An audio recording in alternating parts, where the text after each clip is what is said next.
Mensagem do dia no Espiritualidade, Sete Raios e a Grande Fraternidade Branca.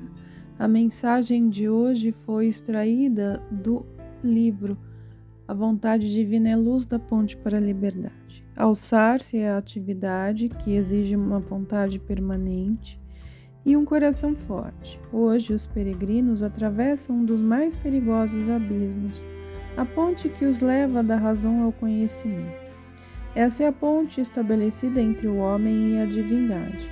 A razão e o conhecimento intelectual conduzem o peregrino sobre a superfície onde cresce a grama verdejante e onde de vez em quando aparece no horizonte o sol resplandecente, sobre o cume branco da montanha que está ao alcance dos olhos dos candidatos esperançosos. Muitos deles ficam encantados pela beleza e altitude do pico dessa montanha, e muitas vezes são vencidos em sua ascensão por uma alegria descontrolada.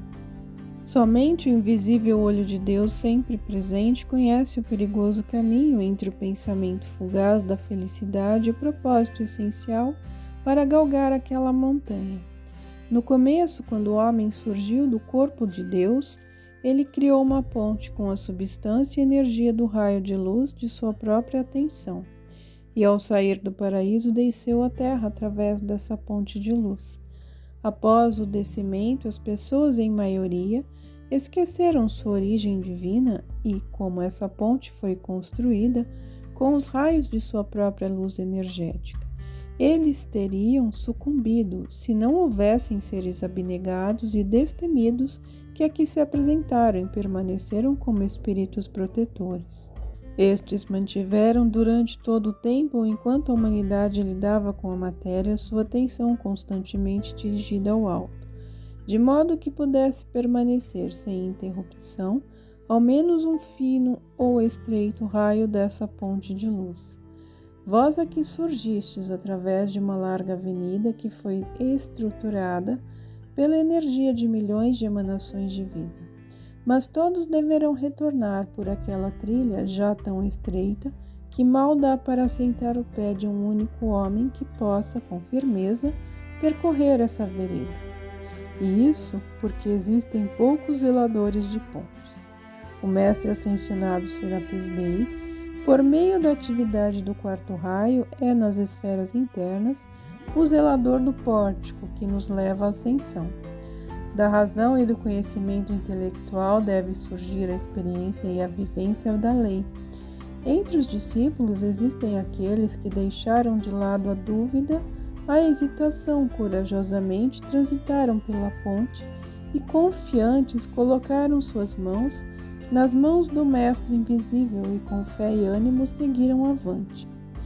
O vento da dúvida, do medo, da incerteza sopra com violência, e a ponte oscila sobre o abismo, mas não há retorno. Os mestres que protegem e incentivam os discípulos são redes protetoras sobre os seus pés, e braços invisíveis lhes amparam o corpo vacilante, reforçando-lhes a fé e a confiança. Algum dia ireis colocar vossos pés na maciez da margem musgosa dessa ponte, e com pleno conhecimento de que sois desse Deus, que vós mesmos afirmais ser, estareis então preparados para estender vossos braços àqueles que vos seguem. Existem estados de consciência e estados mentais que correspondem realmente a uma cidadania, como se seus portadores vivessem dentro do limite de um país. Para conservar o mundo ou a atividade das pessoas ligadas à cidadania, é preciso que elas possuam as suas residências dentro do limite de seu país. Assim, os direitos de cada cidadão são preservados. Todas as pessoas gostariam de ser cidadãos do Reino Celeste, mas poucas são as que querem fazer os necessários esforços para manter-se lá sua moradia, e por meio de uma contínua disciplina de espírito e coração sustentá-la, para corresponder às exigências requeridas desse reino.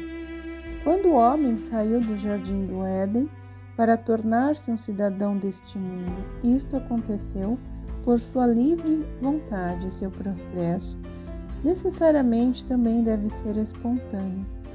Para isso, a única força motriz, podeis dizer assim, consiste na descrição do reino celeste.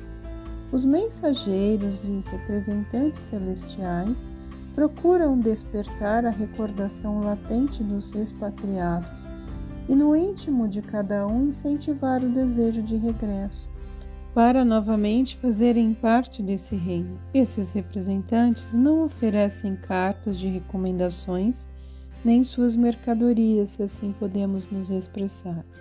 Em maioria, as pessoas não percebem suas presenças, nem o ininterrupto trabalho que eles realizam entre a humanidade. De vez em quando, encontramos uma alma que é suficientemente sensível para entrar em contato com os mensageiros divinos e transmitir às poucas pessoas interessadas as palavras de suas mensagens. Para os deuses, seres divinamente livres, esses sensitivos elos de ligação são muito mais preciosos do que para os homens, porque sem auxílio de canais humanos, eles não podem penetrar na matéria densa da razão daqueles a quem desejam ajudar.